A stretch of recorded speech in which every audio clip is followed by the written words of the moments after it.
Здравствуйте. Қалдарыңыз қалай?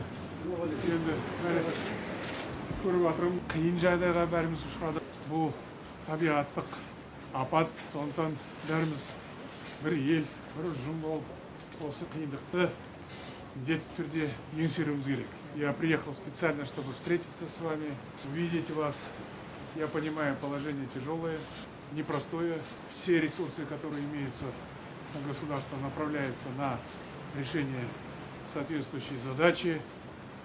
Я как президент вижу свою приоритетную задачу в том, чтобы оказать максимальную помощь вам, пострадавшим от этих паводков, от этого наводнения. Это природное явление. Хотя мы извлекаем уроки, считаем, что нужно было иметь, во всяком случае, систему раннего предупреждения. Нам нужно готовить специалистов, водников для борьбы и решения соответствующих вопросов. Но, как говорится, на ошибках учатся, нет худа без добра. Бұл жағдайдың бір жақсы жері бар. Су деген бұл өмірдің, тіршіліктің көзі.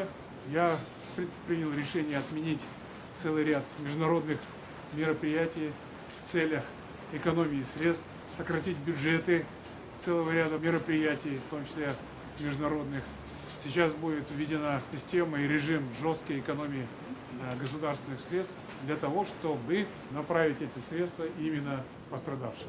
Енді зардап шеккен адамдардың мәселесі біздің назарымызда әрқашанда болады.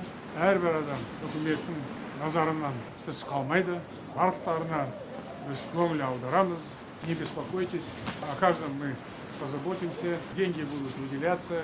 Сейчас мы проводили совещание по этому вопросу. Самая главная компенсация. Они будут выплачены. Более того, те, кто потерял, утратил жилье, или подтопило, или нужен ремонт, все эти средства на реализацию данной задачи будут выделены.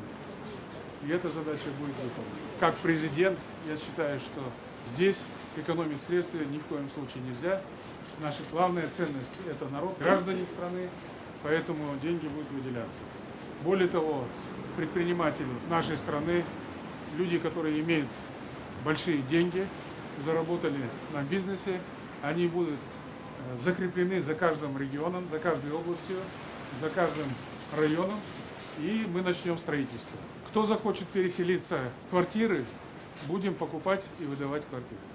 Кто захочет остаться на месте, но при том условии, что оставаться в опасных местах ни в коем случае нельзя, тем людям мы будем строить типовые дома. Проекты этих типовых домов имеются, они хорошие. Они, кстати говоря, были опробованы здесь, но теперь мы их улучшили. Эти дома будут строиться в массовом порядке в течение всего лета и, можно сказать, до зимы. Я поставил задачу перед правительством, чтобы именно в эти наступающие летние месяцы, а также осенью, было развернуто все строительство и полностью ликвидировать последствия. Бәріміз енді ел болып бірігіп, міндетті түрде осы топан судың салдарын еңсереміз керек. Жақсы, ашанса. Аман болыңыздар.